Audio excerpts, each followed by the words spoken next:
Hey, everybody. Hope you guys are staying warm back home. We've even got a little chilliness out here, but thanks for staying with us. Y'all aren't here, so you can't feel it, but I promise you this has an NCAA Sweet 16 tournament feel out here. Three really good teams in the field along with us. I think we belong in this field. Oregon going to be a really low seed when it comes in the tournament, low in a good way, like a small number.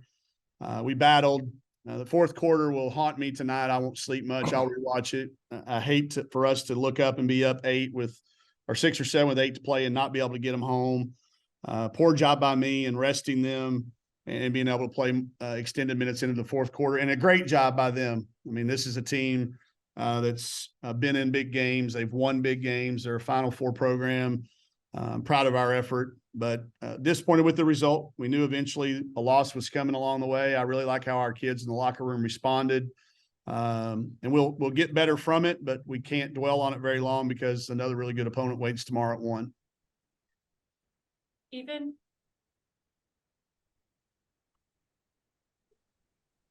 Porter has his up first, so yeah. Okay, yeah, you can go ahead. Coach, you're talking about that adversity. So, they've kind of faced it now heading into another tough game tomorrow. You talked about the Sweet 16 kind of feel to this, a mixture of your team with veterans and youth and, people not used to your program. How do you think this sets up going into an important SEC stretch like we talked before this trip?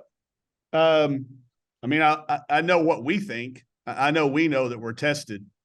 I just told them, I looked at watching the scores on the drive over here today for some of the other games that are being played across the country today.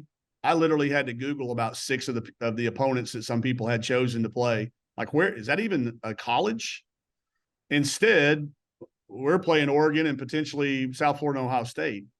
And we had a couple kids in the locker room say, Coach, we wouldn't want it any other way. We don't want to be that team that's whatever and whatever at Christmas and doesn't really know who they are. This is good. And that response, I don't worry about. I don't worry about it. Now, me as a coach, I got to get better because giving up 30 points is just going to be really hard to sleep on tonight, because we did execute for an extensive part of that game against a really good team, and I'm disappointed we didn't finish it, but I'm not discouraged. I think it tells me that we've got the right kids talking in the locker room. We've got the right roles identified. It just, kind of wasn't our night a little bit. And they were huge. They made some huge shots. We would get a stop and they rebound it and kick it out, and, their kids would hit a 3. But they're good players. They're going to do that. And I thought they had to play really well as well to beat us. So I'm encouraged, not discouraged. Well, when you talk about resting your kids, right, man, is there much really – what different would you done that you play against Creighton and you hop right on a plane and go out to the West Coast? It's not like you went, SEC slate, you played a team on the road and then you're back in Bud Walton Arena. Yeah, I'm never going to change that. We're still going to go to Mount Salado and look and see things and go to the beach. We're always going to do that. I just mean the in-game stuff. I probably should have called a timeout earlier. Probably should have trusted somebody off the bench a little bit in Jersey's absence with her sickness. That affected me in my rotations, and I should have been better prepared for that. And it's Emory. I should have trusted Emory. Emory had good practice. I should have trusted her more, and I'll get that part right. But we've got to be ready for somebody to be sick or somebody to tweak an ankle. That's what I can do better.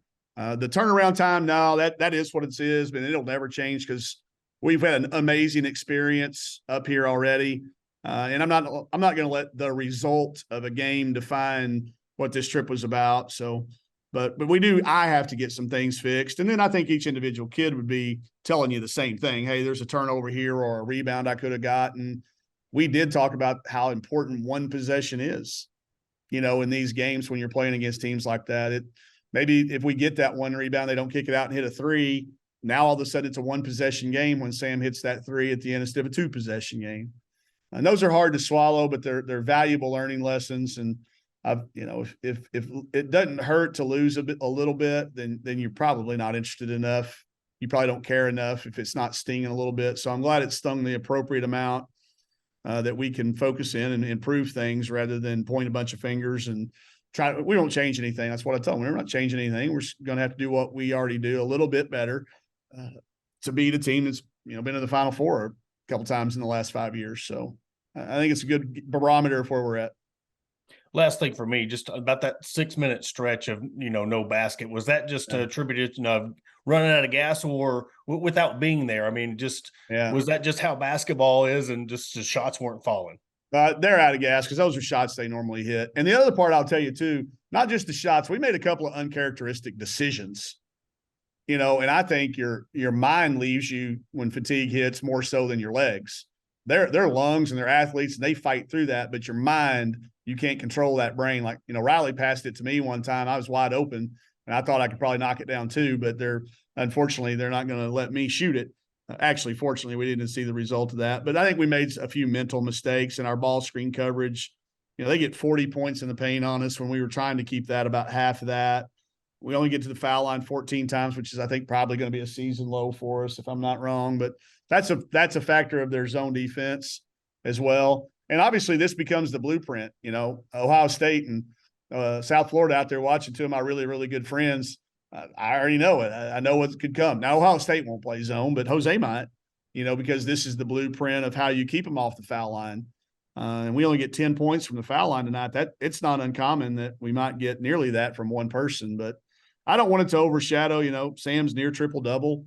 That's going to sneak by some people. You look at, again, Saylor, her plus minus is dead even in the game. I thought Miriam Dowda was impactful in her 12 minutes with the score being dead even when she was in the game. So lots of positives to glean from it. It won't be all negatives. But I think a lot of it was mental fatigue as well as not having the legs to make the shots. That's all I got. Thank you. All right. Thanks, Porter. Ethan. Hey, Coach. Knew going into this that Grace Van Fluten was, a good player, but 26 points on y'all, and especially in that first half, just a big first half, 18 points. What'd you think of her? I just thought she was really aggressive.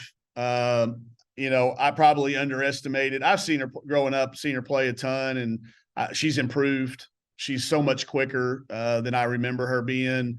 They've done a good job out there. A couple of my former Jackie Nard's on that staff, one of my former players, and she told me, she said, this kid works as hard as anybody we ever had at Washington. So she's obviously played really confidently. They saw a matchup that I think they felt like, they could go at early and got us in a little bit of foul trouble. I think they understood the importance Saylor has to our team and got her a couple of fouls there pretty quick. Didn't allow her to play as many minutes in the first half as she normally does. So I thought she was obviously big, but I still just watch how Tahina Powell, runs that team with India Rogers as her sidekick. We turned Powell over twice in the first half, and that's half as many as she's had all year. She only had 4 turnovers all year coming into the game.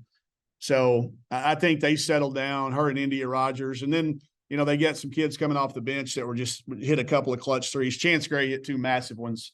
We'd get a stop, we'd get a rebound and kick back out to her. And she made 2 really timely threes that stretched the possession back out to a couple of possessions. So, again, I'm giving them all the credit more so than deficiencies in our spot. Because they are a good team, but that's what we're going to face for the next every game we have the rest of the way out. There's not an easy one left. So I'm glad we got a chance to see it firsthand. And then you knew for Mac and Sam, it would be a big challenge with that backcourt. Just what did you think of how those two played? I know you already said Sam near triple double. Yeah. I mean, they handled, I thought they were good. 12 out of 35. They get there, they rebounded a little bit, defend, assist, the whole thing. I mean, I'm really glad that M.A. Vopel wrote the article about Sam, and I know that we all know how we love Mac, and you've got to put those two guys in the consideration for backcourts, top 25, top 20, whatever number you want to pick. But going head to head, obviously the other two came out with a win, and I know that's all Mac and Sam will talk about but they got the win, Coach. So we'll use that, but I'm really proud of them, and I think they stack up with a couple of the best in the country for sure. One last thing that I have, Erin has never hit more than 3 3-pointers in a season. And in the first 15 minutes, she makes them pay for leaving her open. Just what did you think about her ability to really stretch the floor with that? She makes them in practice, guys. She was our leading 3-point percent shooter through all of preseason. And then she kind of got her head down a little bit because she's missed a couple. And we've just been telling her, get your feet set. You're going to have time. And tonight they weren't even coming out of the paint. I don't blame them. I look down there and we've all been there as a coach.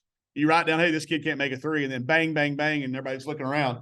But Erin is such a capable scorer, and it's gonna hopefully get her going to where she'll feel more confident to shoot them earlier in the game and in more situations, because that makes her harder to score against when she starts driving it. And she has 22 and 9, no turnovers, and had to guard. I don't know if y'all can see if you watched or what, but their big kid's 6'8", and she is really, really a problem down there. And I thought Erin really battled her tough, giving up a lot of inches and a lot of size.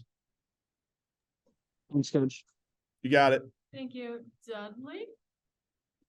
Yeah, that was one thing I was going to ask. There early on, they were really all on the board, especially the 6'8" girl. But you battled pretty well there. Just talk about that a little. What the ones I'm discouraged about was some of the tip balls we didn't get. We had said just knock the ball out of their hands if you can't get it, and we did that, and then we couldn't track down the loose ball. One time we had somebody leak out, and that's fixable. Sometimes it's a bad break, but I like how we went about it. I mean, to be even close to those guys, Saylor gets 11 more. That's just that's going to bode well for us down the stretch. It didn't today, but if we hadn't rebounded it well, it wouldn't have been a close game. They would have dominated us. They are very good offensively and have really improved defensively as well. But they're one of the best offenses in the country year in and year out, going back to his days at Gonzaga and at St. Mary's, not just at Oregon. So I thought at times we were really good, and then at times they showed one of their Final Four caliber team and have been for a number of years now.